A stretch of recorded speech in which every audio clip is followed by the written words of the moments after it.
boys and girls. I'm Kevin. I'm Rachel. Sorry. I thought you were going to keep going. I didn't know you were just immediately going to say I'm Kevin.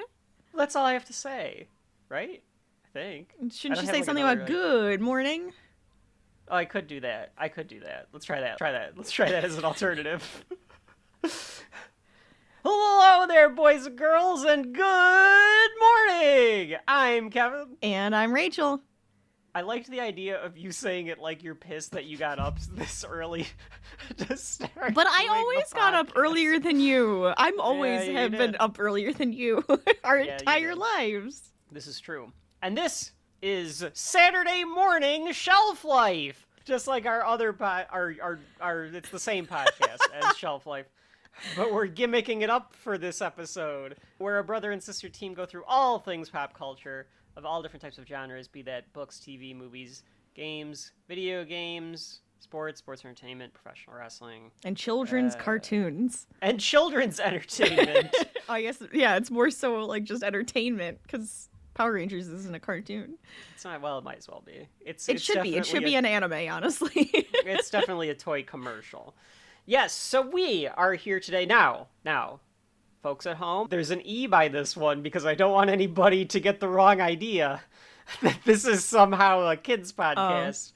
So remember, kids, get your parents' permission to listen to Shelf Life, especially the kids' ones, because we get a little ruder on those somehow.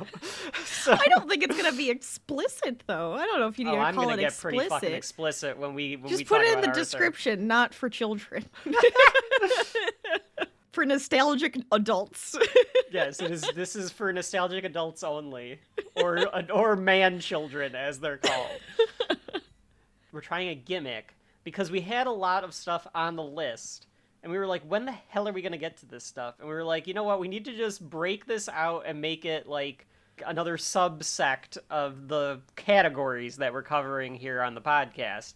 So, Rachel, what are we doing today? What is Saturday morning Shelf Life? Saturday morning Shelf Life are the... I feel like I have to say the word nostalgic. Or the nostalgic... I mean, you kind of do. For us, kids, we're at the very least, we're starting with our nostalgia. Childhood stuff. Yes. Children facing shows. I feel like adults could watch these too, but like children facing shows, we're proving that right now, right? That you'd watch, that you used to watch on Saturday mornings, or if they still do Saturday morning cartoons. That's kind of like the whole idea. The fall of the Saturday morning cartoon, I think you can pinpoint fall of civilization directly to the fall of the Saturday morning Honestly, cartoon. That makes sense. It's a correlation right there. Because, like, it's way too serious now when you wake up on Saturday mornings. Because kids now can, and I'm sure it's great for parents, can just watch their shit whenever they want. Right. But there was something obviously nostalgic, but there's something special about, like, you had to have... Just like I say when why I don't binge watch. You have to have the anticipation to get through the week. Yes. And wake up early on Saturday morning, especially if one of the shows you wanted to watch was early. Oh yeah, definitely. To watch that cartoon or that show or whatever it was. Right. There was anticipation to that. And nowadays kids I even did can the same thing during the week. Like I was like, my show is going to be on when I get home from school. You know, like, there's this one show that I would watch every day after school because the next two episode of the things we're talking about are not Saturday morning. Like we're true. kind of clipping it. So like we're covering Saturday morning Shelf Life is going to cover, like Rachel is saying, like kids shows and stuff like that. I think that's how we're going to kind of do it. Yes. Probably not movies because we're going to just do the movies. But like I would think kids, this is more show. Yeah, like stuff that was aimed at kids, we'll probably do Saturday morning Shelf Life on. Kind of go from there. But, I mean, yeah, we'll even say, like, is it embarrassing to watch as an adult, or does it actually hold up and have shelf life? I'm sure our bread and butter is going to be stuff that we are nostalgic for when we were kids, but we can obviously take suggestions, or we'll look at stuff that was older than us or younger than us or whatever. Yeah. They have shows. Yeah. We know that there's shows out there that could actually be interesting.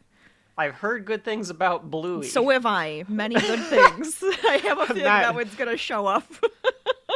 But nowadays, kids don't get to wake up, get their bowl of cereal, and sit in front of the TV and veg out. Now they've got to go to fucking practices and prep things. And yeah, I mean, we played soccer and sports and stuff too. That was only like part of the year, and then you got the rest of, like, now I feel like it's like year round. These like fucking constant. parents are just, they let your kids sit there and watch their goddamn cartoons.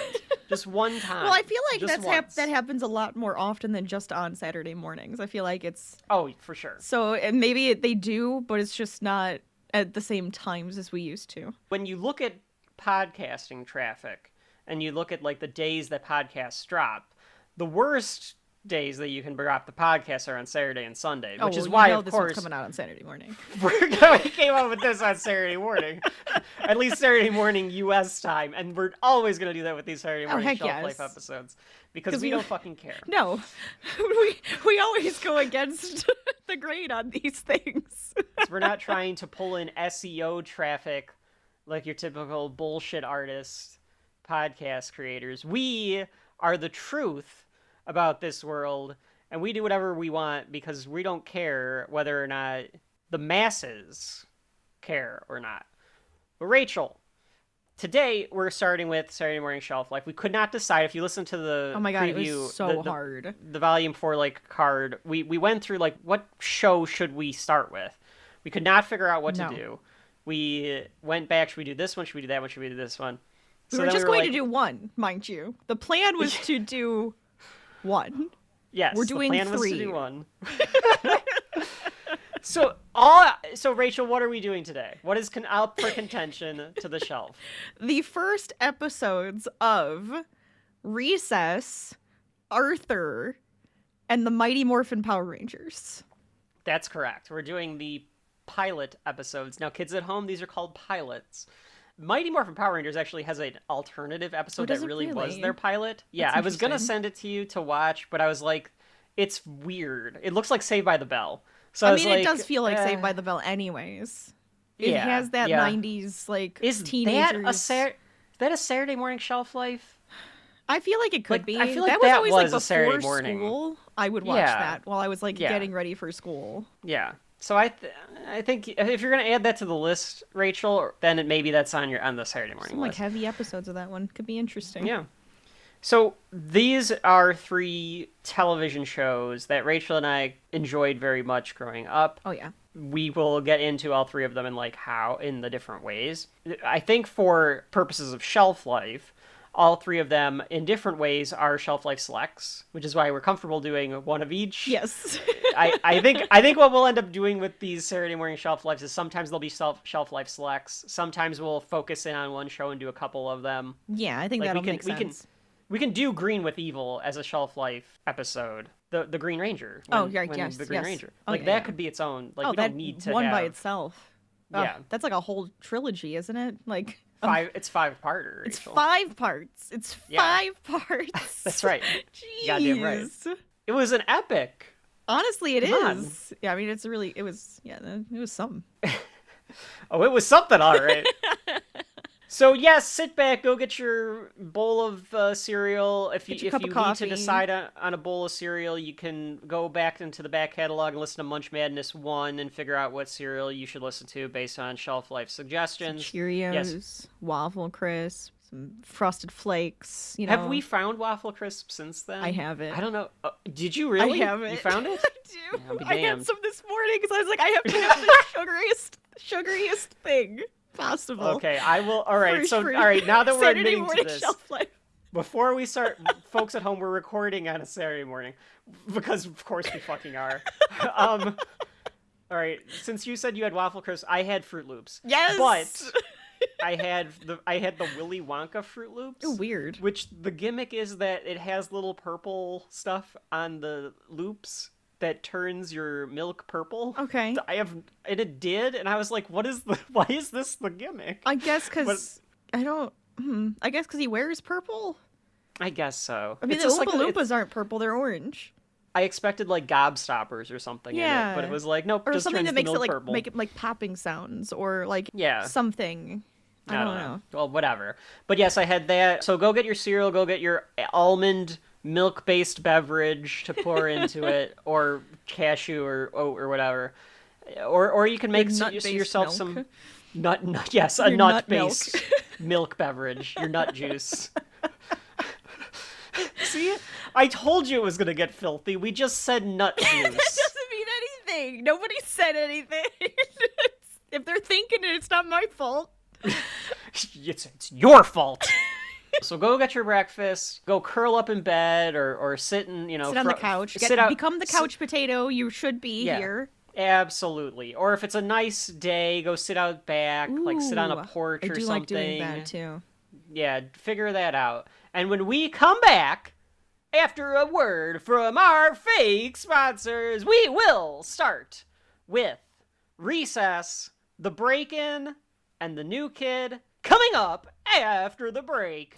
After these messages, we'll be right back.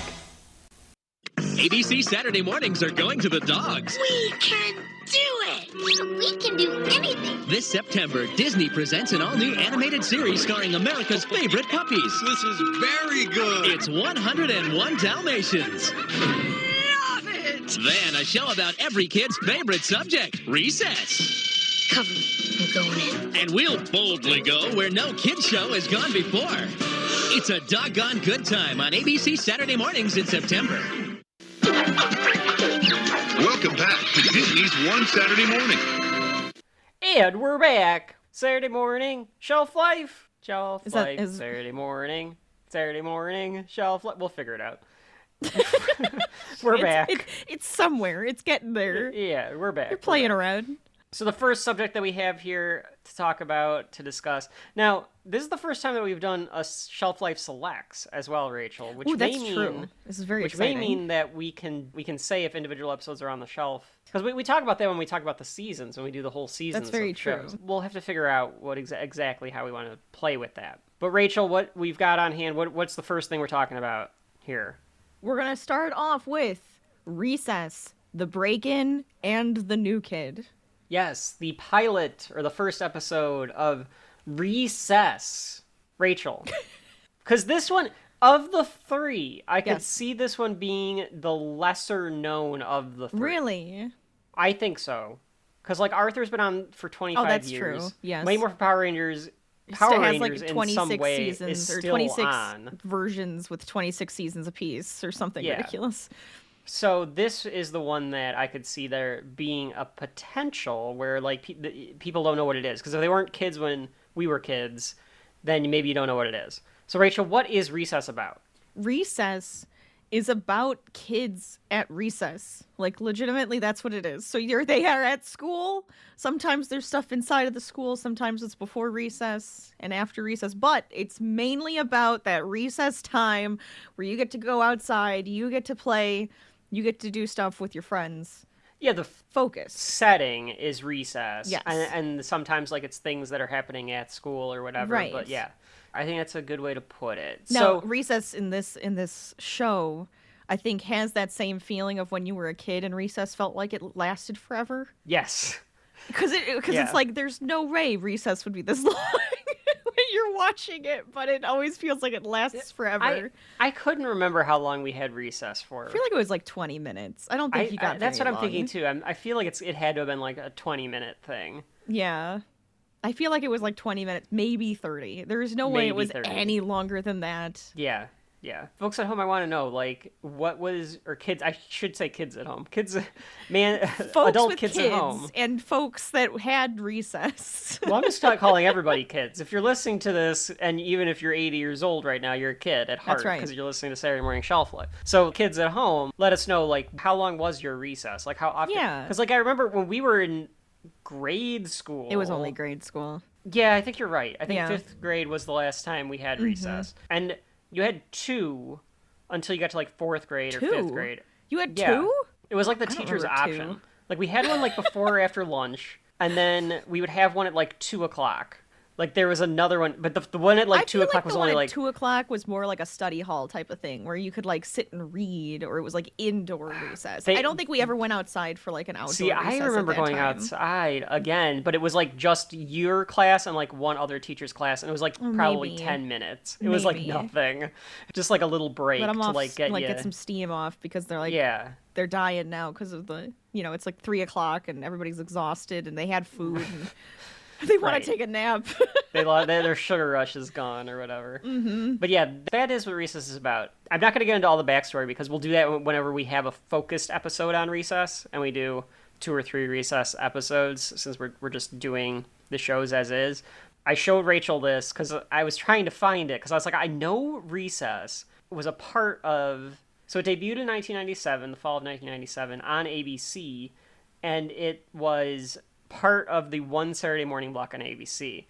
And I showed Rachel it, and she was like, yep, I remember it. I remember it. The opening for it. It was like, oh my god, I remember this. So it would show they like did this... Doug and Recess. Doug, Recess, Pepper Ann. Pepper Ann, definitely. I think The Weekenders? Maybe. Was The Weekenders? It might have been a part of that. That same one was always on at like 7 o'clock in the morning. That was always like, that's The too fucking earliest. early for me to get up. Yeah. And probably some other stuff. Those were the ones I remember I know watching. there were more. I just Yeah. can't think of the names of them now. Like we the should we Monsters find this one, out? but I think that was Nickelodeon. So like I feel like that would be like if we're switching channels, then you'd like go and watch like all like the other ones too. But So okay. I didn't know this. Uh-oh. I don't remember this we at have all. the list now. I don't know if this is true because I remember watching it as a younger kid, but this is according to Wikipedia, this was One Saturday Morning. There's some stuff that's definitely on the list for us to get to on here. So it was 101 Dalmatians, the series. Yeah, but I never really watched that one. I never did. Disney's Doug, Yeah, for sure. Recess, obviously. Pepper Ann, Mm-hmm. something called Jungle Cubs. I don't know what that is. I don't remember that one. The New Adventures of Winnie the Pooh, which Oh, yes. is on the list. Oh, for 100%. sure. Yeah. That I will be almost on wore Saturday my- Morning I Shelf wore- Life. I should have put my Winnie the Pooh shirt on today. My no bothers given. Dang it. Hercules, the animated series. I remember that. Mickey Mouse Works? I vaguely remember Mickey Mouse Works. I don't know. The Weekenders, something called Teacher's Pet. I don't know that one. I think I remember Teacher's Pet. Buzz Lightyear of Star Command. I kind of remember. I remember the that TV cartoon. show. I don't know why they don't have it on. I don't even think they have it on like Disney Plus or anything. I don't think they have it on Disney Plus. They've been like yeah. hiding it. People have been going, I remember this show, and like, why are they like hiding it from everything? And then Lloyd in Space and Timo Supremo, which those two did not last very long. But I don't they were think on so. there. then when it moved to Disney Channel, The Proud Family, Liz McGuire, yeah. and even Stevens came on Yes, board. yes. Schoolhouse Rock, Sabrina the Animated Series was Mm-hmm. on it at one point. Mary-Kate and Ashley were on it at some point. So there you go. It was a chock-a-block of stuff to watch there. I mean, you could change the channel and turn on a Of different course. because like Like I was saying, When- like the Nickelodeon stuff would be on too. So you'd have all of those things happening as well at the same time. yeah, when we get to the discussion of Power Rangers, I'll talk a little bit more about that. Because 97, I'm about the same age as TJ and the gang. I know it's ironic because like it's the same as South Park, where like the South Park gang and TJ's group are the same age, and it's about my age, so it kind of all works. It all fit For at the me, same time. Yeah. Yeah, so like it all works exactly for Kevin, but that's why we're talking about it probably. The one Saturday morning thing that was on ABC kind of blocked it off, and they would do these little like skits in between the shows, and they would have live action people like introduce them and things like that. So it made it feel like an event that you were watching. I don't remember watching Recess for the first time or anything like that, No. but I remember thinking this is better than most of the other stuff that I could watch. I mean, you're 8 years old. You're looking for something a little more sophisticated in how they're You want the showing story. you stuff. Yes. In my opinion, Rachel, and I don't know Uh-oh. what your opinion is on Recess or any of these particular episodes. In my opinion, this is one of the smartest It's so shows clever. for kids. It's very clever. Yes. It almost is like one of those, it's really for adults, but kids can get it Yeah. kind of shows. It is for They kids. sneak stuff in there It's that's absolutely like a little for bit kids. more like mature, but that you wouldn't really understand until later. But Or yeah, allegories to things Yeah. and stuff like that. The Right. opening theme is it's The Great Escape. So that dun dun dun dun dun dun dun. Yes. It's just but they just kind of turn it. It Oh, almost it's was so the good, theme though. for Shelf Life. It's So, true. like, we thought about it. We did think about it. you understand right there that they're making a parallel between like escaping a prison, escaping the school, like recess is like them in the yard. Like, right, that's the... exactly. Well, because school's prison. Yeah. And there's a lot of Cold War motifs. There's a lot of... I mean, we'll get into that. The pilot episode doesn't necessarily do a lot of those things, but there are allusions and things to pick up on and all sorts of stuff throughout Recess. And that's why I think as an adult, it's something where I always point to when people say like, oh, well, it's just for kids. Like, it's, you know, who gives a shit? It's just for kids, which is like, I think a lot of, probably most programming for kids always, but I feel like as an adult you hear that a lot. Well, and it's I like mean, it doesn't have to be. Right. It doesn't have to be. It doesn't have to be just for kids, and especially for kids. Kids are learning stuff. Kids are like constantly progressing and everything. You want them to watch clever things that like make their minds go and like actually bring something to their attention and like get them thinking. Yeah, absolutely. So anyway, let's get right into it. It debuted on September 13th, 1997. It actually gave us, there was a sneak peek episode, which I do not remember at all. I remember only ever seeing this on Saturday morning, but apparently it debuted on primetime on August 31st, 1997. Oh, wow. As a sneak peek. Don't remember that at all. And I found, Rachel, like a bumper of like, one Saturday morning is coming, and they showed a preview of Recess and like the commercial for it. They must have had not the animation done or not known what they were doing, because the animation was wretched. That's crazy. Hang on, I've got to see if I can find this. You look at One Saturday Morning's awful animation. As it's like the opening, and it's like, yeah, that's right. That's about right. Because it's garbage CGI. Yeah, it's weird computer generated stuff. Weird. It's like if we watched, what's that one with Food Fight? Food Fight to me is always what reminds me of, like, that's like that awful computer generated stuff. Oh, here we go. Let me share this with you real quick. Oh my god. They look completely different. Yeah. So I don't know what happened there. If they just didn't have the animation ready, so they just they look completely different. Yeah. And I think that the animation in Recess is actually pretty good. Oh, absolutely. That looked bad. Like, that whatever looked that was. Weird.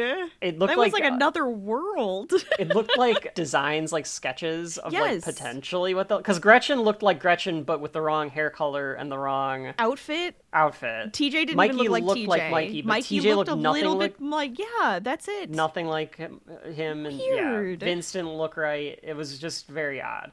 Anyway, this is The Break-In, and it was written by Paul Germain and Joe and Solo Bear.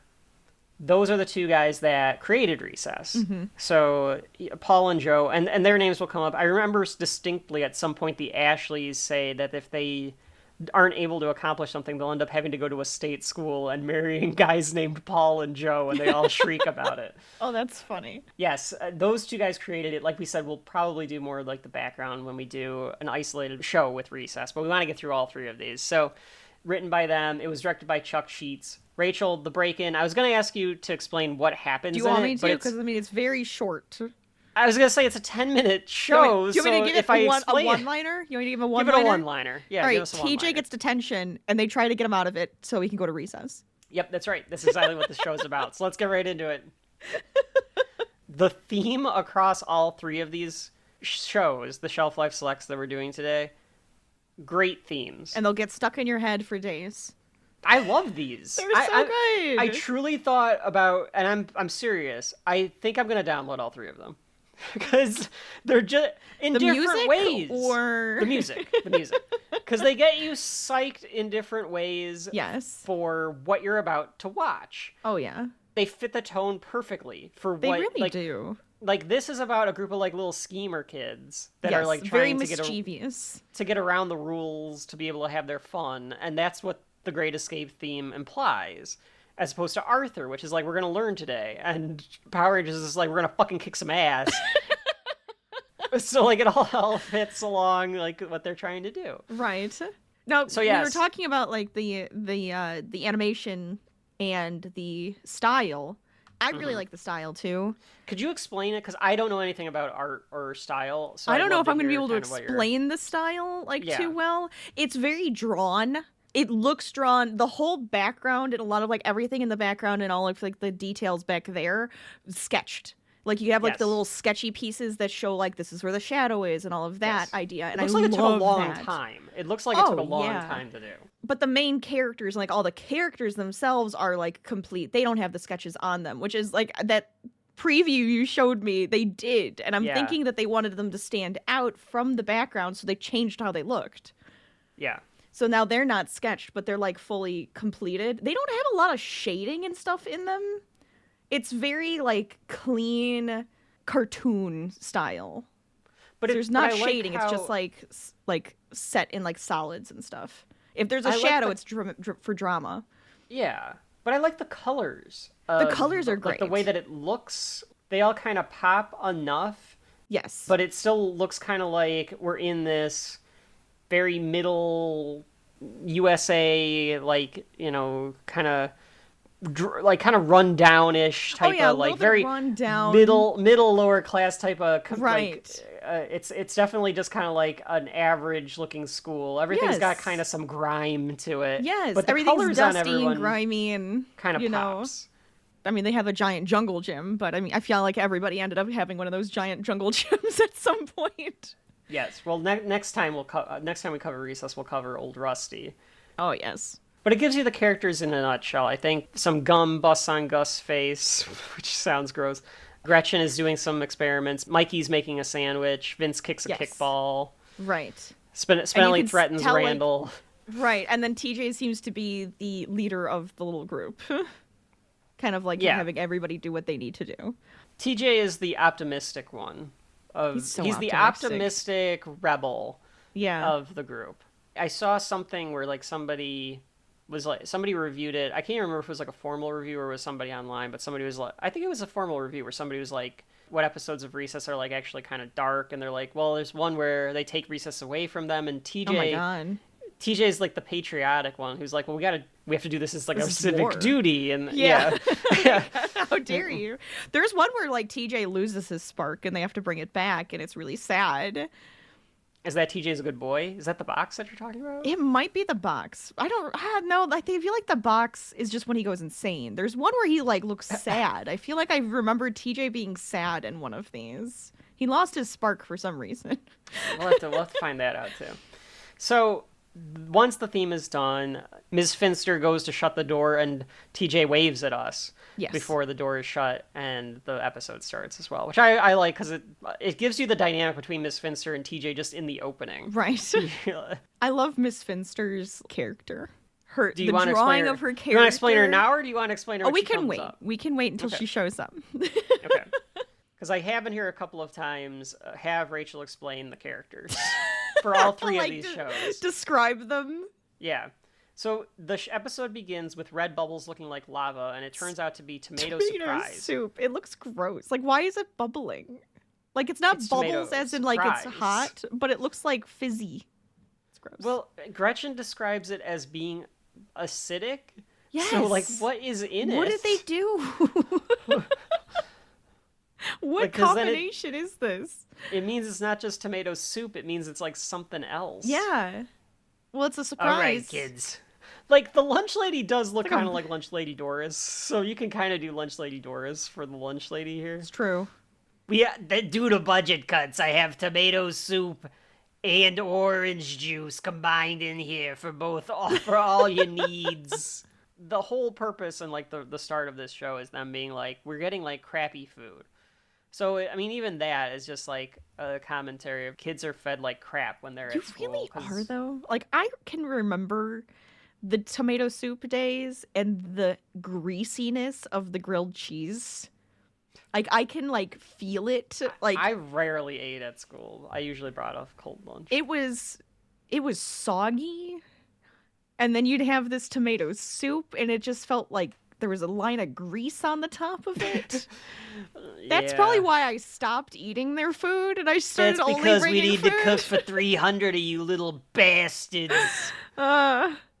It's a big pot that we just cook everything for everybody in. It's fine. Actually burns through Vince's spoon, which is a nice touch. Like, that's how acidic it is. And TJ's had enough. And he wants to get the good food. and they say, "You're crazy." And he says, "I may be crazy, but at least I'll be full." So their idea is that there is good food hidden somewhere within the kitchen, Well, and that they the should be able teachers to have get to be it. eating something, right? They're probably the ones having the good food. Right, which is of course another like commentary, like of all the it's Animal Farm, all those fucking two-leggeds got all the good shit. The gang is in, and here we go. Vince is reluctant. He rolls his eyes before they go under the table. So now, Rachel, before we get into it too far, I will let you explain the gang. Okay. So we have the leader of the pack, TJ, who's very like average white kid. He has brown hair. He's chubby. He's got freckles. He's chubby. He's got a red baseball cap backwards. That he always wears. Always wears it. And then he also always wears a white shirt and a like sports jacket. Like what do Some sort of coat. like a coat of some sort. Yeah. I'm trying to think of like it's like a varsity jacket almost, but not varsity jacket. Almost. Yeah. You know, like it's not the it's varsity, got that, but it's got got like that that look. Yeah. Then we have Vince, who is the black kid of the group. He has the curly hair that has like the flat top. He is the sports kid. Because he's black. I honestly, that's probably what it is. But he wears a jersey, and he's like a pencil. He's like thick, like a skinny, like tall kid. Yeah, he looks kind of Gumby-ish, actually. He does kind of look Gumby-ish. Yeah, it's true. Then we have Spinelli. I almost said Spinulli because I have that. I can see it. Now. I can like hear you starting to say Spinulli. Spinulli. But Spinelli, which is such a weird name, like when you think about it. Well, because that's her last name. I know. But she's Spinelli, and she wears pigtails, black pigtails out on the sides with a orange beanie, leather jacket, red shirt, big boots. Like, you know, she's like a this like tomboy. tough She's tomboy. tough. Yeah. Then we have Mikey, who is the big and tall kid. Like, he is big boy, white kid, blonde hair. So he's a big boy. He likes to eat. Yep. But he's very sweet. He's very sweet. He's and into he's very poetry like and philosophy and stuff singing, like that. all of that. Yeah. And then finally we have Gretchen, who is the truly Gretchen Grundler, who is like truly a stick, like tiny stick, very long face. She has like buck teeth, glasses, nerd, pigtails, but like really like low. And then she wears a dress with a bow on it. Yeah. It's your typical like show group where it's like, how did these five come together to be like best friends? Because they're all like very different personalities.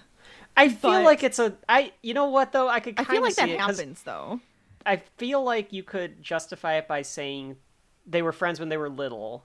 That could be a thing. And TJ being TJ is like, we have to keep this group together. Right. So like, I feel like that could kind be a of part glues of them. it. And I'm also wondering if they're kind of the outcasts in their own like sectors of groups. Which like, they are. Yes. So like the And- nerd and- group, and they've Gretchen's like, I shown don't really her, like- belong to them. Spinelli's like, I Yeah. don't really belong to them. And like, you know, Vince is like, And they've kind of shown then that they come together. TJ doesn't belong anywhere because he's Right. he's like this mix. He's he's your Steve Rogers. Yeah. There's people on the internet have made comparisons to Recess being like the Avengers and Recess being like could see Community. Like I've actually seen that. I could 100% that Community see is that. The just Community adult one, Recess. which honestly, that's another one. That's on the list. We all know that. So yeah, you get that idea where it's like, yeah, they have like different personalities, but for some reason they all just kind of work together. Mikey hits a table on the way as they're going under the tables, and they finally get to the door that says keep out. But TJ says, I'm going in. And he goes in, and there's a glow around the corner, and the fridge is there, and on the sign on the fridge says the good food. Which has to be just a kid's, like, from the kid's eye perspective. Like, that's what it says. If I ever run a school, I'll make sure to put a glowing fridge that says the good food. Yeah, but I think you're right. But when he goes to touch it, an alarm goes off, and we meet Ms. Finster. Finster? Ms. Finster? No, Finster is in Power Rangers. Is it not Finster? Is it in both? I think it is in both. Because Finster is in both. It's Finster. I'll be damned. Miss Finster. Okay. Finster's in both. So yes, Ms. Finster, not to be confused with Finster the Monster in an hour that you'll listen to, but Ms. Got his Finster. name was Now, Finster. Rachel, I wrote explain Ms. Finster. So Miss Finster is that like grumpy ass old lady where she wears a yellow dress with diamonds on it. She has a hump back, so like her neck is like lower than her back, and she's got like saggy boobs. But she's pretty much the keep the kids in line kind of a person during big group parts. So like when they're in, you know, for lunch or they're out for recess, she's the one they're always yelling at you. Yeah. Yeah. Detweiler! Exactly. Knock it off, you two, or whatever, yeah. Yes. Which these definitely existed, and Oh, she's yes, a they perfect did. antagonist She's so perfect. for these kids. Because, like, she's just a put off, like, she's got her tenure, and she's just waiting to fucking retire. Yes. And she's got to deal with these little shits that just won't sit the fuck down. Yep. So now she's got to do it herself. So she caught TJ, and she tries to shame him in front of the I cafeteria. love this. I felt like this was a movie reference. I didn't know I could not figure out what reference this is. It does if feel is like one. something. It feels like a reference. So Unless folks, it's just something that we would do as a reference to this. Yeah. But like folks and kids at home, let me know if like the antagonist calling out the hero like to the rest, to like, you know, let The this be a entire lesson room. to all of you. Yes. Like that's what it felt. It just felt familiar. Mm-hmm. But as she's doing this, and she's like, you know, this boy who doesn't think he needs to obey the rules. And as she's doing this, And explaining TJ's exactly what doing- he did. Yes. He's like, he's like doing his like, yes, like huzzah me, look at me, I'm so cool. yeah, with Hands his up in the air. clasped in celebration, Smiling. They're also on this like catwalk of the Yeah, cafeteria. what is the purpose of this? I don't know. It's a catwalk at the cafeteria. I have no It seems idea. dangerous. Are they doing It really does. They doing plays on this? I feel like it's just so she can like overlook the kids, like see them from above. I guess this is the prison an allegory where it's like Oh, fair. like a crow's nest for like the guards. warden, Yeah. or the guards, yeah. Ooh, Okay. that's interesting. Yeah. I like it. So she says she's come up with an idea that will get him and make him learn his lesson, and that's no recess. And they're shocked, and Mikey with a really good line here. Let's look at a boy who seems to enjoy breaking school rules. A boy who scrawled crude chalk caricatures on Principal Prickly's door, and now this! Pilfering food from the cafeteria kitchen! What do you suppose we should do with a boy this bad? Say, I have an idea. No recess. Why doesn't she just tear out his soul? Because that's what everybody goes to school for is recess. Nobody goes to school for school. It's only the recess. No, fuck school. It's only for recess. They balance a line between wanting to learn, but we also need a little fun. Yes, you need fun with your friends. Freedom. So they're out at recess now without TJ because he's stuck inside, and we get a glimpse of Randall, Little weasel who is Miss kid. Finster's snitch. Oh, this little weasel kid. He This looks little- like a weasel. So if that tells you how his face shape is, he looks like a weasel. Yeah. He's got like reddish He brown is- curly hair. Yeah, this kid, like, unfortunately, like, this kid is probably, like, he's coattailing somebody as an adult, right? Like, this kid is in politics. Yeah, yeah. He's, like, some right hand of some, like, CEO Because somewhere, I don't just think being, he's like... even intelligent. He's just an ass and like a weasel. Yeah. No, he's not intelligent. He's He's just a snitch. sidekick or yeah. He's just good at gathering information. Yeah. Ms. Finster gives him a cookie like a dog for bringing up that like two girls swore or something. So like she's So like she ready gives to him get a them in cookie. trouble. The gang goes to see TJ, and he feigns for a minute that he's doing okay, but then he grabs Vince by the shirt and is like, because he And says, this is like, through the window too. By the way, yeah. There's like a crack in the window, so they're like, "Teach how you holding up." And he's like, "Oh, I'm doing fine." And then he's like, "But I could just ask you guys for one thing." And they're like, "Yeah, anything." And he goes, "Get me out of here!" and grabs Vince. I'm going crazy. He's I've counted- counted the ceiling tiles. He's just in the cafeteria too. Yeah. He's counted the ceiling tiles 15 times, and there are 1,678 ceiling tiles. So for those of you that ever join Shelf Life Trivia, if we ever get to do that, that'll definitely be a question of how many ceiling tiles are there in 3rd Street School in the cafeteria. And you know the answer is 1,678, all right? Yes. Note it down. Finster catches them by the window, and I do like, because they say, like, don't worry about this, Teach, like, we're all in this together. And then Finster's like, hey, what are you doing over there? And then they all run away. Yes. Spinelli wants to break him out, but Gretchen says that they have a 70% likelihood of failure by trying to get him out. So they're like, there's no chance that we can do this. And Mikey says, well, let's gain some wisdom. Let's get some advice. We'll go to Guru Kid. Freaking So Guru it's our first... Kid. This is our first, like, side character is Guru Kid. Rachel, Guru Kid, any thoughts?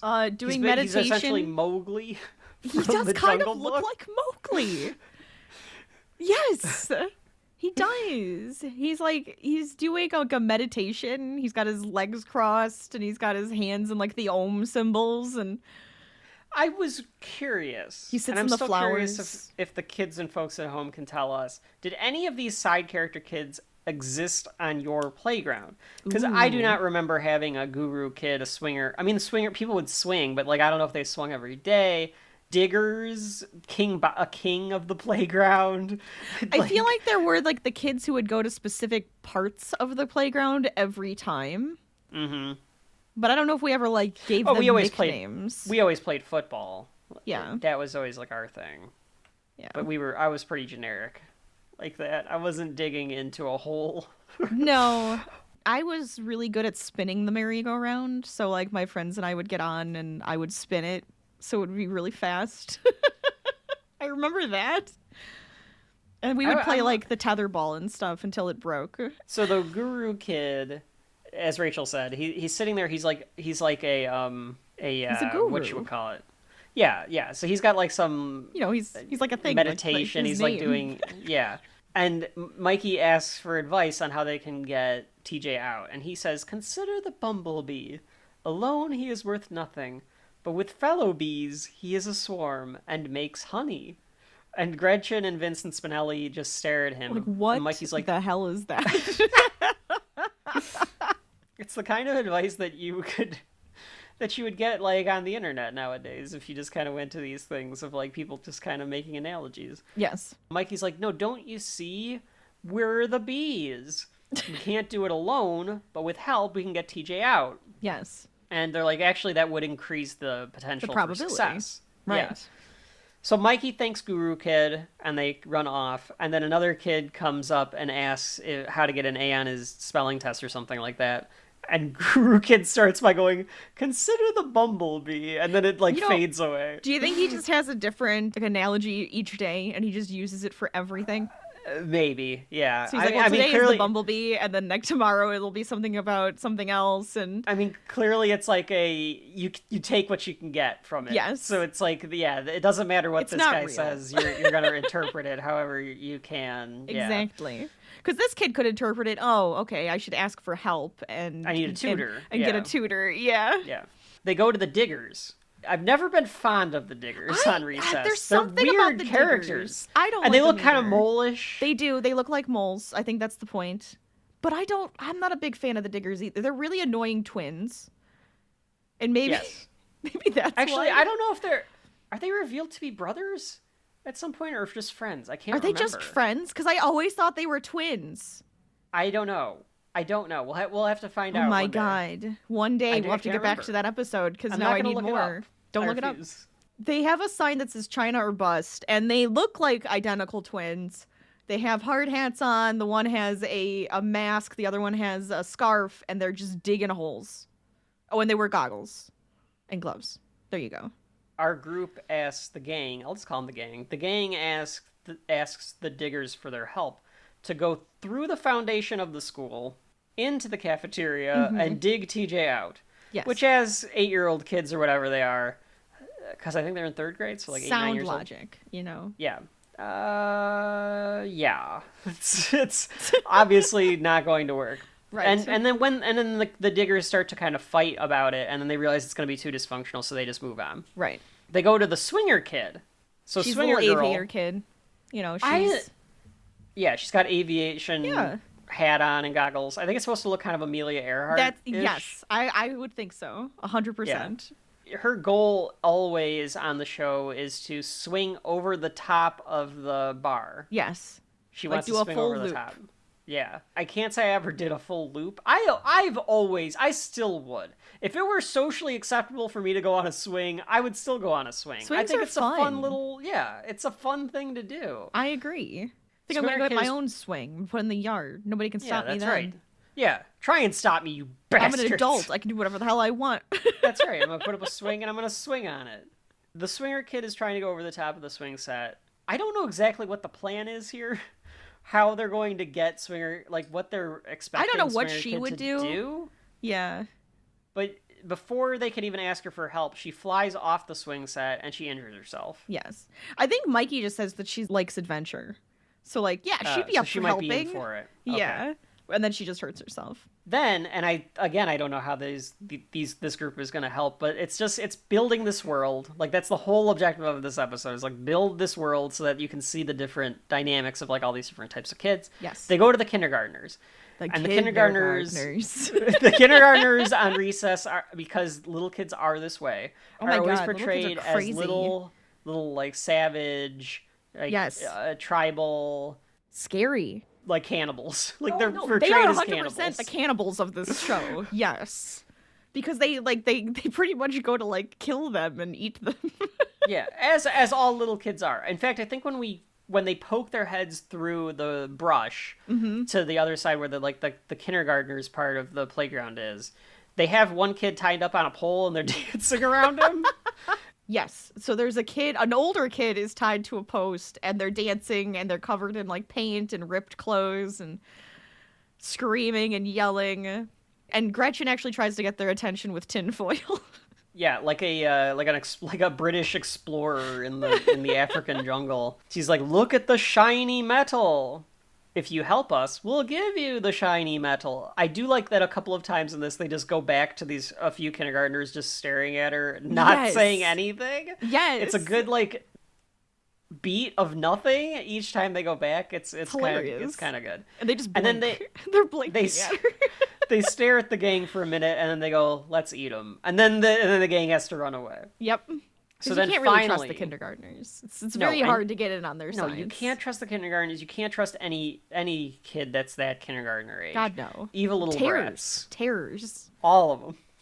The worst. They finally decide to go to King Bob's. They're going to go up there, but Vince is like, "You know what? I'm going to do the talking," because Like sports Vince is, kids. I feel like he's a sports kid. Bob Bob's a is sports probably kid. a sports kid. Yeah. I feel Well, and like he's that's why he thinks he's got an in. Yeah, I think that he thinks he knows his language. And he's like, Spinelli's going to be too abrasive. Oh, yeah. Mikey's going to be too passive. Gretchen's going to say it way Too too analytical. Yeah, so it's like, I'm going to talk to this guy. We'll get this straightened out. So Rachel, King Bob. So King Bob is the eldest? Like almost like I would He's say. a sixth grader. He's a sixth grader. He has a couch on top of Old Rusty, which is the giant jungle gym. So he But he- overlooks the whole So he can playground. overlook the entire thing. He wears a cape and a jersey. And then Yes. what looks like an old football helmet shaped like a crown? Yeah, I think it's like a modified But it's like football helmet. yellow, so it looks like Yeah. a crown. But it's got like that football style on the sides, is what It's I'm got thinking. a unibrow. That's He very does important. have a unibrow, and he's very pompous. He acts like a king. Yes. Like a boy king. He acts like Joffrey Without if the king. Joffrey without the sadism. Like a pompous kind Just of king. putting character. a kid who thinks he's better than everyone up on a throne. That's Like what you'd expect them to act He like. deserves this. Like he Yes. is supposed to be the king. Right. I like that he also has Secret Service. Like Yes. there's these other He's got the sixth Secret graders Service that kids. just are his Secret I think Service. he has a jester. He always has snacks. Like Yeah. Yeah. He's Yeah, got it good King for Bob- recess, man. He's got it good. He's got it very good. I think eventually we learned that his older brother was king, so like it's like passed down from an older generation to. Well, yeah, because then doesn't this one eventually graduate, and then we have to have the there's the a next there's one. there's a couple episodes where like he has get a to new King Bob. just decide who his new king is. I think That's a Gus episode where he like appoints Gus as at first, as yes. Prince. Oh, the prankster Prince, of course, with TJ. Yes. Because that's how you become the king. Is if you can become a prankster Prince, then it's an automatic. You'll be the next king, and like it breaks the lineage. Crazy. But I think there is also one where he appoints Gus as king. Vince grovels in front of King Bob. Yes. He takes a knee. Yes, he takes a knee and he asks for King Bob's help. They all beg for help. Bob is barely paying attention to this. He has a fanner, too. Someone's fanning him. There is a girl fanning him.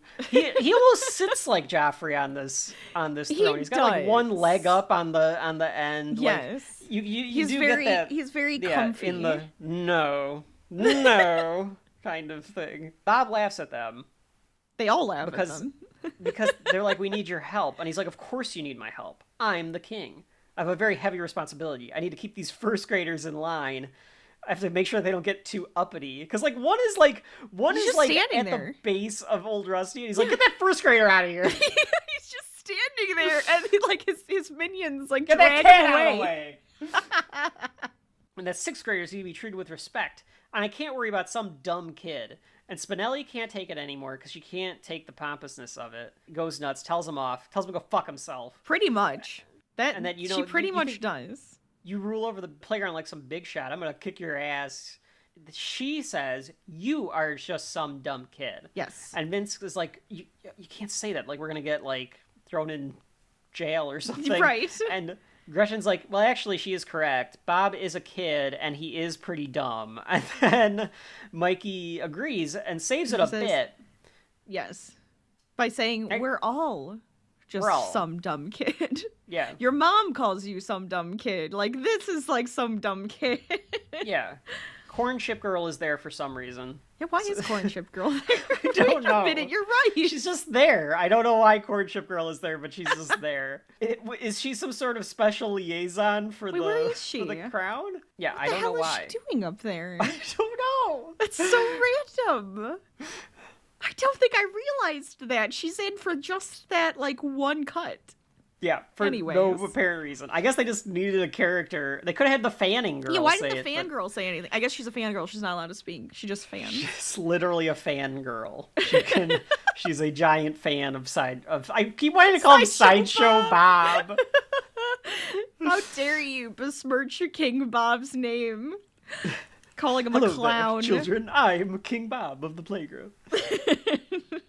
So they sway Bob with this argument. And then Bob proclaims to the kids of the playground that the dumb kids shall be freed. And I feel like even though none of the kids that were playing know anything that they're talking about, they just, because King Bob said this, they He have made to a just go, declaration. Yay! Yeah, so and he they yelled have to rejoice. them in a very exciting way. So like, woo, let's go. And then I think it's the first time that we get. Oh no, this is not the doo-ba-doo-ba-doo.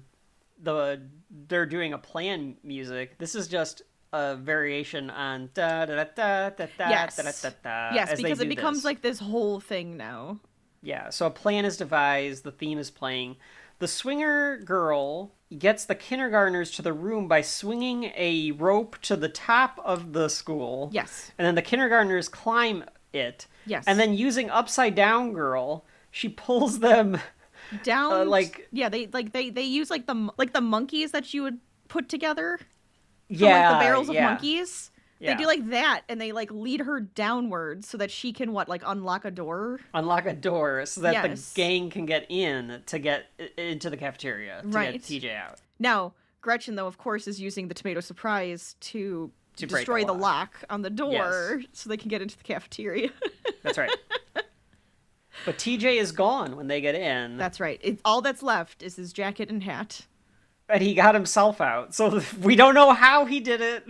We don't know if he went in the vents or whatever, but like you see him dropping out of the sky Right. and he's like, I did it, I'm out, I'm free. And they're like, "What are you doing out there?" And he goes, "What are you guys doing in there?" And as he says that, Ms. Finster catches them and is like, well, I hope since you're so anxious to get back to class, you'll be glad that recess is over right about now. And then the bell rings and we get our first of many times where one of the recess kids will shout no toward the sky. Yes. In that dramatic fashion of, no!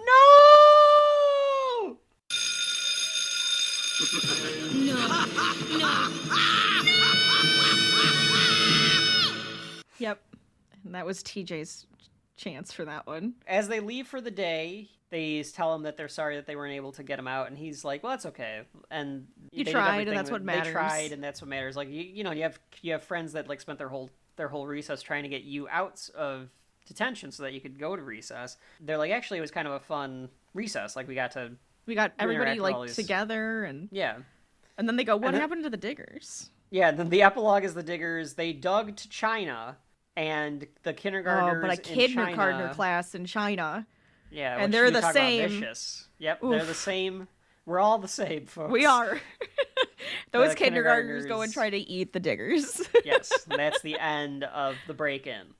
So then let's get right into The New Kid, which is the second half of this episode. Again, written by Paul and Joe and directed by Chuck Cheats, and aired on the same day because the way that Recess works is it's two 10-minute stories in the half an hour episode. Right. Do you want me to give it a sentence like I did the first one? Oh yes, please, Rachel, what happens in The New Kid? Okay, so a new kid comes to school named Gus because he Gus is a P. new Griswold. kid. That is the name that he is given, new kid. New Kid, yeah. And it is about being a new kid at school. Right. Which I think we've talked about in the Damien episode of like, why is that a thing? Yeah. Why of South Park of like, why do kids pick on the new kid? It just seems is it just mean. because it's change and I new and they just guess. can't handle it? And It's they just so don't mean. understand what's going on. So they're like, ha, you're stupid because you don't get it. But it's like, they're new. How are they supposed to Yeah. get it? Like, they Yeah. don't. So yes, let's get right into the Bullies new kid. always need somebody to be mean to. Doo-ba-doo-ba-doo. So it starts with the gang looking at plants that they're growing for class. They're in class at the start of this one. Yes. Mikey's looking at his plant. It won't grow. And Spinelli's like, did you forget to put the seed in? And he's like, oops. That's it. he's a big oaf. He's a big this Mikey. oaf. Oh, Mikey. TJ says, is everybody ready for this plan? And they're all kind of There's like, always yeah. some scheme. Because there's always some scheme that they're doing in these recess openings. Mm-hmm. We meet Miss Grokey. Yes. Rachel, any thoughts about Miss Grokey? Miss Grokey is a very hippie teacher. Oh, and yeah. you can like tell immediately she has a very light voice. This woman right? smells like patchouli and probably Oh yeah, she weed. probably I could see that. She's got a baseball head like hair, so she's got like the pointy hair that goes out to the side. Football. What did I say? Baseball. She's got like the football like shaped hair where like the black hair comes out to the side, but it's like poofy and curly. She's got a lot of jewelry on. She has round glasses, and then her outfit is very like a wide sleeve, a bit more flowy, so it's like you can tell it's like a hippie kind of dress type of style, like that 70s kind of style. Mm-hmm. But she's Yeah, very very soft-spoken, 70s very style. very nice teacher. I Yes. think She's all about empowering the children she's to like very think lovely. collectively. Yeah. But there's a plan going on, and this is the first time that you hear this part of the score, which whenever there's like a scheme happening, Oh, it's yes. doo-ba-doo-ba-doo. It's great. Doo-ba-doo-ba-doo. Doo-ba-doo-ba-doo. So the plan is that Gretchen is going to distract Miss Grokey. She does so by asking if they can use nitrogen-rich soil to help grow the plants, and she's like showing that she's used it for like this one plant that's like this massive like tree at this point because she's mixed nitrogen with whatever other type of soil Right. that they have. So she's got like this whole experiment going, and she's got this great like way of just filibustering to distract the teacher. Vince, meanwhile, grabs a key from Miss Grokey's teacher's desk desk. and throws it to Spinelli. The rest of the kids make a pyramid up On to top the of clock, Mikey. on top of Mikey, and Spinelli climbs it, and apparently All the clocks are connected. All of them. Apparently, at 3rd Street School, all you need to do is be able to manipulate one clock, and it manipulates all the clocks in the entire building. Including the big clock on the outside of the school. Which, Yeah, 'cause- do any schools actually have this massive clock face, like, on the school? I don't know, but I feel like they should. They really But- should. It's kind of fun. Yeah, like, I do not know of any school that's designed with a big clock like this. It's so crazy. I kind of get it, because it faces the playground more than, like, Yes. the front, so it's like the kids could see how much time they have left Exactly. for recess. I do remember that being a thing of recess. When we had like 5 minutes left or whatever, Yeah. somebody would blow a whistle to like let us know that we had like 5 minutes left. Now you have to go clean up any toys you were playing with, or if you were playing with any balls, those had to be put away. Well, for us it was like, okay, we've got 5 minutes. It's like 2-minute warning or something. Well, yeah, like but that. I'm just thinking like the 2-minute warning. Like you got 5 minutes. At the 2-minute warning, everything has to get put away, and you have to line up so we can go in. So what they're trying to do is change the clocks so that make it time for recess. Yes. And they've done this successfully. So now Miss bell Groki's like, rings. oh, I guess that means it's time for recess. Like, okay. She even has a watch on her, and she's just like, "What the heck?" And her inner clock is off, and all Her of inner that clock kind of is stuff. off. These solar-powered clocks or watches aren't working right. Yes. Which in the 90s was probably not as prevalent of a thing as today. Or in the future when you're listening to this. As they exit the door, though, there's a big army military man. guy. What is this? And they get freaked out. But it turns out it is Lieutenant Griswold. And he's there to drop off his son. He Gustav. says in a very military way. His Yes. son Gustav. He's got like this very like booming voice, and he talks very astutely, like da da da. Like that's kind of how I would describe it. Private! And we meet Gus, the piglet of the group. He is totally Piglet. He's 100% looks- the Piglet. He looks kind of like Piglet. He acts kinda like Piglet. Yep, Rachel, Gus. Piglet. He has buzz cut hair because of his dad and the military background and everything. He wears a button-up shirt tucked into his pants with a belt and everything, and he wears square glasses. Very nerdy kid. Yeah. Nerdy in a Millhouse-like way, 'cause- not nerdy in a Gretchen way. Yes, exactly. Plus his eyes. I always thought his eyes were weird because he has different eyes than everybody else. His are just black dots Yes. instead of having like actual eyes. Yes. Just to hammer home the point that this little nerdlinger, this little wiener kid. Little dork. Gus's dad leaves, and Miss Grokey asks Gus to describe his personal journey. And he's been to 12 schools in the past 6 years. Because of this, his only friend... Which, why would you lead it this way, It's Gus? so Like, come sad. on, have some self-awareness. But his only friend is his pet snake named Herbert. Yes. But he goes by Gus. And he goes by Gus. Yeah. The kids are like, all right, Okay, great. cool. We met him. Great. Great, we recess. met this little wiener kid, and then they're like, all right, Miss Grokey, can we just go to recess now? And she's like, yeah, go ahead. So they zoom past Gus, and he says, it seems kind of early for recess. And she's like, no, we do it all the time at this time. And before he ruins it by saying, like, but it's only... Yes. TJ's like, hey, shut the fuck up, Gustav! Why don't you come get with outta me? Let's do here." this. Yeah, show you around. The group starts to show Gus around. And they're being friendly to Gus. There's like TJ there's no just brings him into the ulterior group. motive here. Yes. Yeah, TJ's just because he's TJ. He's just like, yeah, I'll show you around, whatever. Right. Vince pulls TJ aside though, because Vince of all of them is like, there are rules here. Cannot deviate from these. I think to your point, Rachel, because if any of them are going to become a popular kid, it's Vince. Yes, Yeah. he's with the popular kids. He's with the sports kids. Like, he knows the rules because of them. Vince is really about the status quo in these He really is. these first episodes. He tells TJ that they can't... I wonder if it changes when he finds out that his brother is actually a huge Urkel-esque nerd. I think in the future. so. Yeah. Like, he still thinks his brother's cool, but, like, he Mm-hmm. realizes that his brother is, like, a total dork. And then I think he has to change his tune. Anyway, we'll do that again. We'll do that one day. He tells TJ that they can't be talking to Gus because he's a new kid. And he knows what happens to new kids. They get hazed, and Yes. it's a lot like what happens They to really haze Tim the hell out Robbins of and them. Shawshank. Oh, yeah. Which one of you piggies is gonna cry first? Oh Cry my for me, God. piggy! Yeah, because you're not supposed to talk to the new kid for the first 48 hours of them being... Is the that new what he kid. says? There's a very Yes. specific time? It Wow. was, yes. So it's like the first 2 days of them being in the school. Nobody's supposed to talk to the new kid. Ostracize this little shit no matter what. This little wiener piglet kid. Yeah. And TJ's like, no, we could just hide it. It's no big Like, deal. yeah, you're not gonna tell anybody. Like, no one's gonna tell anybody. It'll be fine. And they're showing him, like, some area of the playground. I think they're showing him the kindergartner area. And he starts crying. And they're like, it's okay, Yeah, Gus. it's like it's no big deal. And he's like, no one's been so nice to me, like before. Like nobody's actually like talked to me because he's always been treated as the new kid Right. at every school. Mikey consoles him, and Spinelli says, "You're always gonna have friends here," which was very nice of Spinelli. Says it. Yeah. However, Well, because I think she would graders. Sorry, go ahead. Spinelli's one of those friends that if she's going to be your friend, she'd beat the crap out of anybody that's mean to you. Yes. Kind of a friend.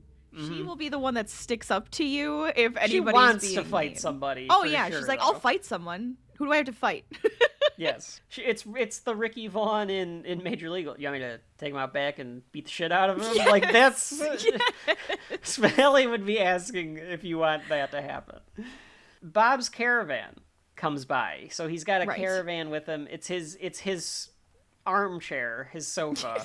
And he's got people holding it. Stupid. And he's got his I love it, though. It's stupid, but I love it, though. So Bob is being carried around, though, by his guards with their sunglasses on. And everybody has to, like, bow down as they pass. Yeah. You kneel before your king. Yes. Peasants. Right. And before TJ can warn Gus... Courtship Girl's with him here, too. She has to be in the court of some sort. Is she part of the court? She's got to be. She has to be. There's something with Courtship Girl being a part of this court. Because she's there, the fangirl. I do not remember Courtship Girl being part of the court. I think she has to be. Hold on, because naturally... What would she be? What would she do? She's like a consult? Does he consult with her? That's mostly what I'm worried about, is what the fuck is she doing? All right, hang on. Courtship Girl. As per usual, there is a Do we have to explain what she is, site. too? Because we keep calling her Courtship Girl. I refuse to explain what Courtship Girl is until it matters. Her primary role is as King Bob's minor servant, breaking and throwing potato chips or corn chips to mark his arrival at formal events. So she does... So she is part of the court. She is part of the court? I never realized that Courtship Girl was part of... I guess that's why she's called Courtship Girl, because she has to throw the corn chips down in front of King Bob. It's like petals. It's like the flower girl in a wedding. Yeah. Or palms in front of Jesus Christ himself. He does have the palm frond getting... Now I really hope that in one of these episodes, because they do religious stuff in a few of these episodes, that she does play the role of Mary Magdalene or something like that. Hilarious. So there you go, Courtship Girl. I never realized that Courtship Girl was part of that. I thought she just ate corn chips, and that's why they called her Courtship Girl. It would make sense. Yes, got that information from the Recess Wiki, because as we learned, there is a wiki for everything. For literally everything. Yep. And again, I will say to whoever is monitoring and updating the Recess Wiki, why? But thank you for your service. And please add the Shelf Life podcast as covering Recess to the Recess Wiki. Please. Anyways, we'll get to her later when she's more prevalent. She's featured in more things. Yeah. Yes. So anyway, this is about Gus. So let's get back to Gus. Thank you. Fucking Gus. TJ is telling him like just bow low, let him pass. Right. It'll be fine. Just whatever you do, don't tell him that you're a new kid. But before he can say that you're new, Bob stops the caravan and is like, wait a minute. Who are you? Who's that guy? So TJ tries to tell him. Yeah, TJ's like, yeah, don't worry about it. He's been here. He's our friend Gus and whatever. And Bob's like, I wasn't talking to you. I want him to say who he is. And Gus, being Gus and not understanding the rules of the playground, is like, I'm a new kid. And Bob's like, a new kid. Haven't had a new kid in a while. He does have that look on his face like, I get to haze somebody. Yeah. Like, someone get me the switch! Fraternity boy. Yeah. Better bend over, Gus. We're about to do some stuff to you. So... Oh, God. So Bob's like, where's the old new kid? And he christens the old new kid his name back. Morris P. Hingle gets his name back. He looks aged and ragged from being ignored for 3 years. 3 years! Which is a long time before having another new kid. That's a long time, kid. because there wasn't any new kids for 3 years. That's insane. Yeah. and they proclaim Gus as the new kid. I like that King Bob has the power to just, or Gus is just this big of a little pussy that he can just lift up. He just lifts up Gus like Simba. And goes, look, this is the new kid. Yeah. And Gus is like, how bad can it be? So Gus clearly lives in like on a military base or like military area. I like, think you can so. just see it from like their house and kind of how the setup is. They've got like a Humvee and stuff. Well, his house is really set up funky too because they have the Humvee and then they also have like bags of sand. Yeah, the dad is very paranoid because he's got a "Don't Tread on Me" flag, which in 1997 was perfectly fine to have. Nowadays, it signals that you're probably insane. Yeah. I don't know. There's barbed wire everywhere. I'm looking at it right now because I have to. There's a giant halt sign on the door. There's like it looks like railroad track blockers in front of the house, like so you can't drive in. They have to like be raised. Either the dad is like a super spy, like you can't enter this house without like ultra permission, or the dad is just a paranoid army guy. Oh my god! Wouldn't it be great if we found out that he was never like he's not even in the army anymore, and he's just like fucking crazy? I also feel like this is again one of those like through a kid's eyes. This is what he sees his house as. Yeah. Because his dad's like super nuts military. Yeah. And his dad is a military guy, and that's why he's moved around so much. Like he moves whenever the dad has to change. Which is a true thing. There's always the kids that have to do all of that. Which would absolutely suck. Like if you had to deal with that. Oh, absolutely. I would think so. Kids at home or folks at home, if you're listening to this and you can relate to that, we're hoping that you listen to Shelf Life. You got a friend in us and Gus. Do you see yourself in Gus? Are you that little twerpy Were you that kid? little piglet twerp? But anyways, the school bus drives up in front of his house. Yep, so he gets on the bus. Well, he tries to get on the bus, but he gets trampled first by a bunch of kids that come out of nowhere. Then he goes on the bus. This is some Jim Crow shit right here. This is nuts. They don't let him sit anywhere. No. They all won't let him. The bus driver calls him the new kid. Yes. And he has to sit in the new kid area, which is the very back of the bus. Right. That is discrimination. Does kind of that feel is that discrimination, way. Folks. Plus the seats like all ripped and stuff too. They're like, no, you have to sit in the crappy seat in the back. Mm-hmm. No one will call him by his name. They won't pick him to play on the playground. Right. And it's not just because he's a dork either. Like, I could see not picking him to play because he looks like Gus. Right. Like, so he might not be like the strongest or like the most athletic, but they don't pick him because he's the new kid. It's all because he just has the title of new kid now. Well, according to the playground constitution. Oh yeah, that's right. Which one of the kids pulls out of their pocket as, it's like a freaking scroll. All right. Yeah. What about me? Huh? Oh, sorry, but according to the constitution of the playground, Section 3, Paragraph 2, under kickball. No new kids. So that one kid who was the new kid for 3 years, what the hell has he been doing? Just like goes out there and sits? He's gone insane. That's why he looks all aged and ragged, because like nobody will acknowledge him. Poor child. Mm-hmm. He's traumatized for the rest of his life now. They needed to change that amendment. They needed to amend the constitution of the playground. Well, my assumption is that Bob wasn't king when that kid became the new kid. No, he would not have been. No. And that's why he's like, I don't even know what this kid's name is. Like, yeah, he didn't know what the kid's name was. Right. Like, so I'm wondering if like all of that went down and like why the end when it happens. He's just like, I don't like what you could have just said something because I'm the new king and I don't care. This is fine. We can change it. Like, yeah, his parents even have new kid labeled on a brush at his house. That one is definitely Gus just going paranoid. Yes, absolutely. Another no, though. You get the scream of no. You get the scream of no. It is just it's a staple of recess. Are these kids like just shouting no? When they come back to recess the next day, and he's like lamenting the fact that he can't do anything, he smacks his head onto the picnic table, which is really great. I love that part. Mikey tries to console him by saying like, "There's plenty of people that have gone through life and are fine without a name," and he's like, "Name them." And Mikey goes, "Oh yeah? Like who?" "Well, like the artist formerly known as Prince, the Unknown Soldier, the other 4 guys in the Jackson 5. It's funny.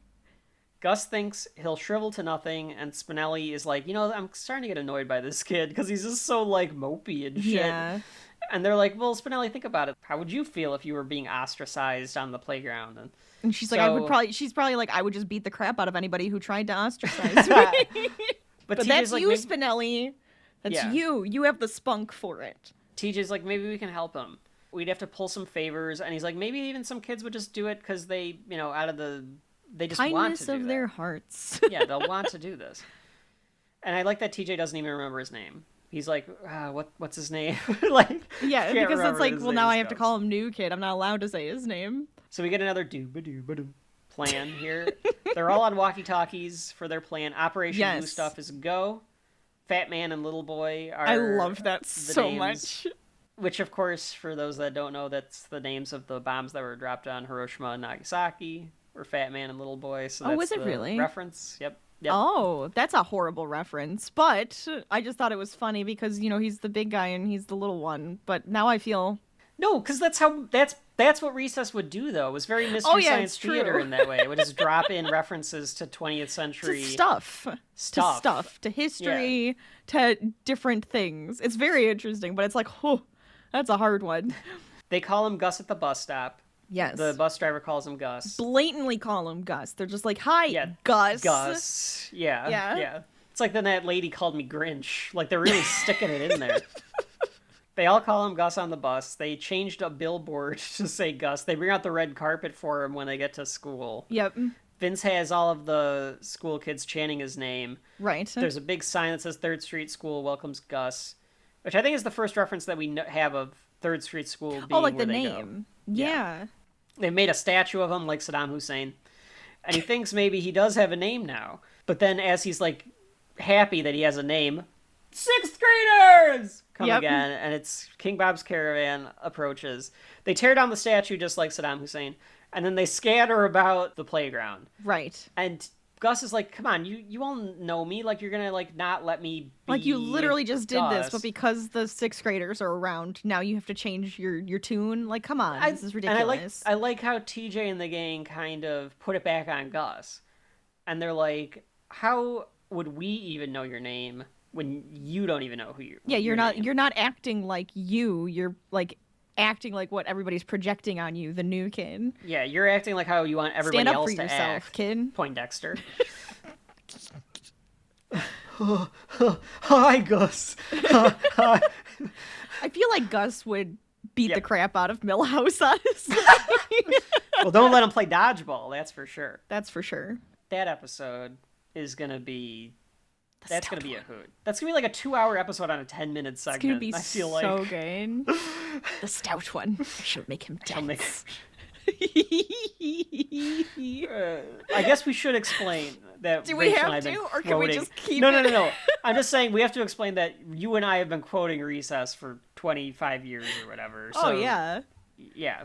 So Gus goes in front of King Bob, and he gets the courage to stand up to King Bob, which is foreshadowing for a few different episodes. Gus actually has a lot of courage. He's just a little wiener kid when he doesn't need to, kind of project himself. But I think that is also like when we were talking about earlier, like later on when Bob like lets him be king for him, he's just like, well, no, make it Gus because I like Gus. I can't remember why he chooses Gus. We'll get into it. I think it might be random, but there's also like something in the background. Yeah. So he tells Gus to step aside. He's like, oh, it's you, new kid. And he wants him to step aside. And Gus is like, I will not step aside. And he's like, my entire life I've been ignored. And I've always been the new kid. Yeah, I've always been the new kid. Everyone's always had stuff first. I've been made to eat paste, which I couldn't tell if was literal or metaphorical. I don't know. Probably both. I kind of wanted like Corn Chip Girl or somebody to like turn and be like, he eats paste, like, or after this whole thing is done, like, what could be like, somebody made him eat paste. People here wanted to like him, but the king took that all away from him and took away his name. And he's like, and who made you king, you pompous bastard? And he is Gus P. Griswold. You hear me? Gus P. Griswold. And King Bob goes, what's your point? And he's like, I just want my name back. And Bob's like, fine. I don't care. Get out of the way. So I do like that Bob, not as tyrannical as they think he's going to be. He's a lot more lax. Oh, he is a hockey player. I just remembered he has a hockey stick. As a... Yes. What do you call that? Like a staff? Yes, a staff. But I forgot about that, by the way. But yeah, he's definitely more lax about everything than everybody kind of thinks. But it's just that title of king that makes them think like, yes, he is the beholder of all. If you can talk to him and you can explain your point, yes, he's more reasonable than they give him credit for. Absolutely. Until he wants to become pharaoh and certain episodes. But he goes a little nuts. Even then, it is just more of he's thinking of his legacy and things like that. But he just wants a legacy. But anyways. It's an interesting takeaway to kind of get out of this one. To do a whole thing on King Bob himself, just one character. And they all celebrate that Gus has his name back. Yay! We get the yay again. And they kind of carry him off on his shoulders chanting, Gus. The old new kid is like, but I had to be the new kid for 3 years. That's not fair. Like, you should have said something. Like, what do you want? You want a fucking cookie? Like, what do you want me to do about it? Like...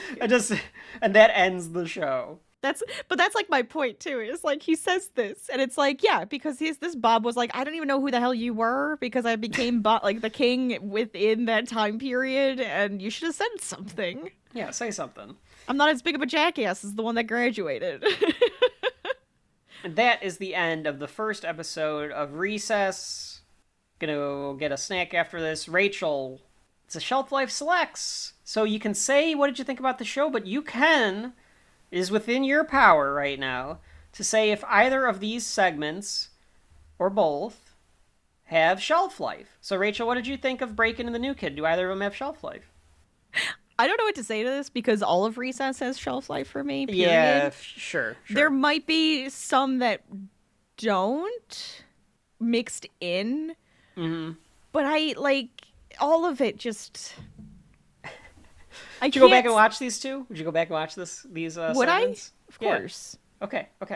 So yes, it has shelf life. Yeah. Yes. And, but like any thoughts about like what you like about them that we haven't talked about, that we haven't discussed already? I'm so sorry. Well, I'm just asking. You don't have to. You can leave it at that. No, I like how in the first one where it's the breakout, it's all about like having to work together and getting to see all the different kids and how their roles in like the playground and all of that kind of stuff is like great. It does really give us everybody's personalities. And then the Gus one bringing in another new character.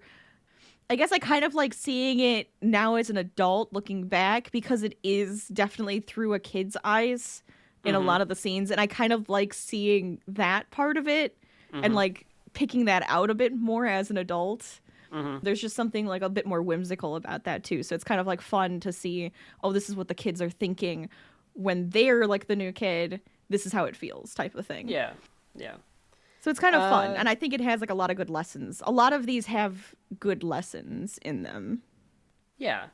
No, 100%. For the break-in, I thought it was a simple start. Oh, very simple. But it allows you to see the world being built.